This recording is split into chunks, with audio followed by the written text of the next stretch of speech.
Hello guys! Welcome back to my channel. At kung first time mo dito sa channel ko, please do subscribe guys. At maraming pa akong share sa inyo ng mga cake decorating ideas. For today's video, gagawa naman tayo guys ng 3D na tooth cake.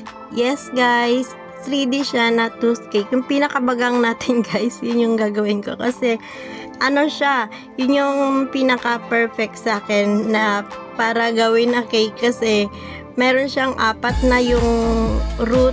So, makakatayo siya ng maayos. Kaya mas madali siyang gawin at mas cute din siya guys. So, ayan.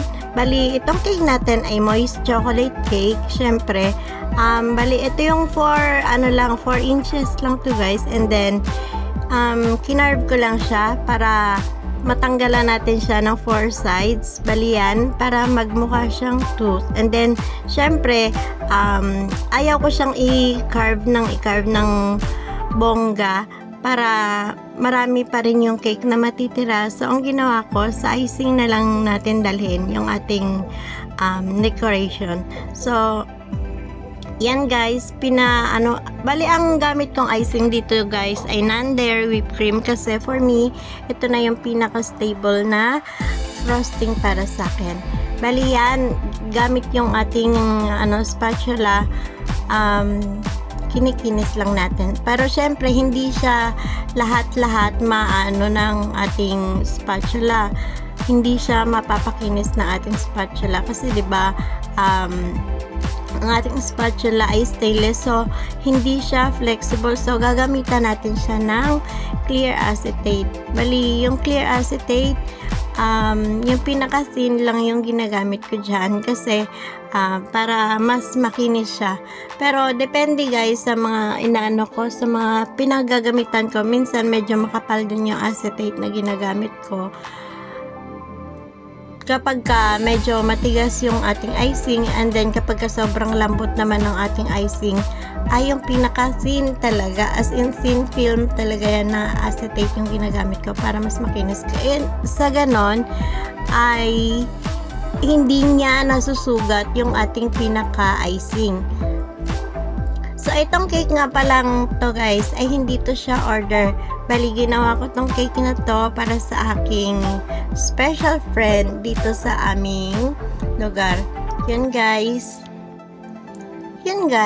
Medyo konti lang ang friends ko. Konti lang ang friends ko kasi may aaminin ko, may pagka-introvert talaga akong tao. Yung bang ayaw ko ng sobrang daming crowd. Syempre, ang mga introvert kasi nagpupunta din yan sa mga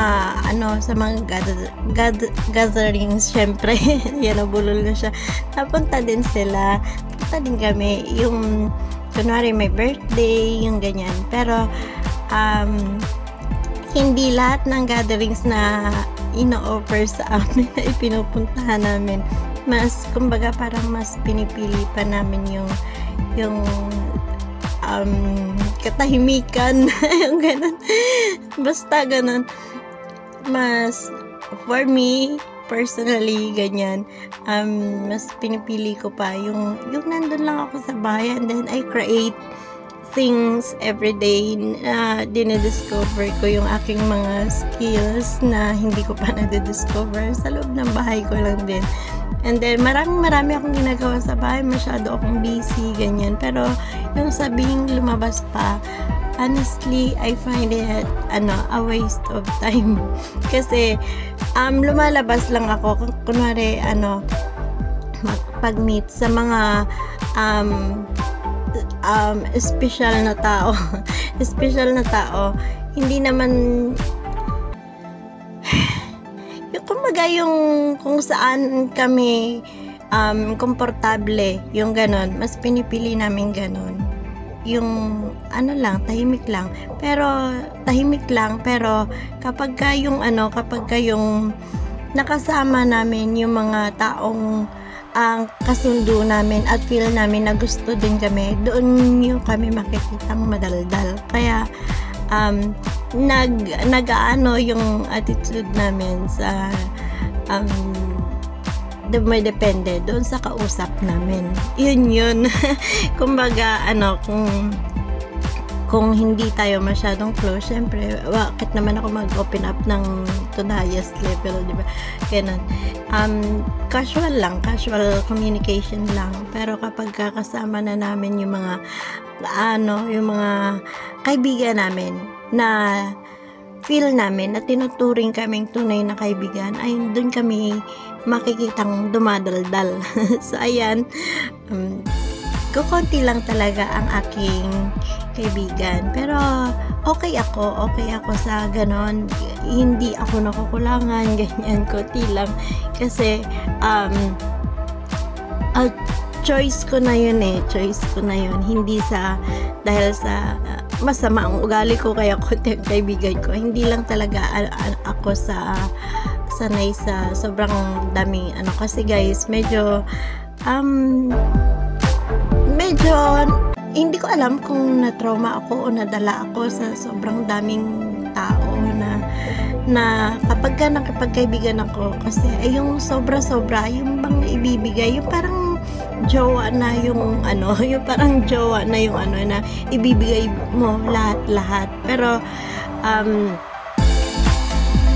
since na may nangyari sa akin nung mga 2004, mga ganon, may nangyari sa akin between me and my best friend na tinuturing, kumbaga parang nilimit ko na yung sarili ko sa pakikipagkaibigan, yung hinay-hinay na lang, yung hindi na todo bigay, kasi sobra akong nasasaktan.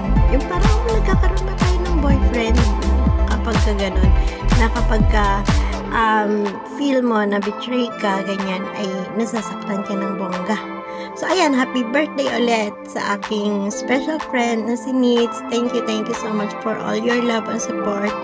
And then, thank you so much to all my channel members. Konti lang, pero solid naman. Si Koy Liway, Suk TV, and Daddy Cubs Official. Thank you.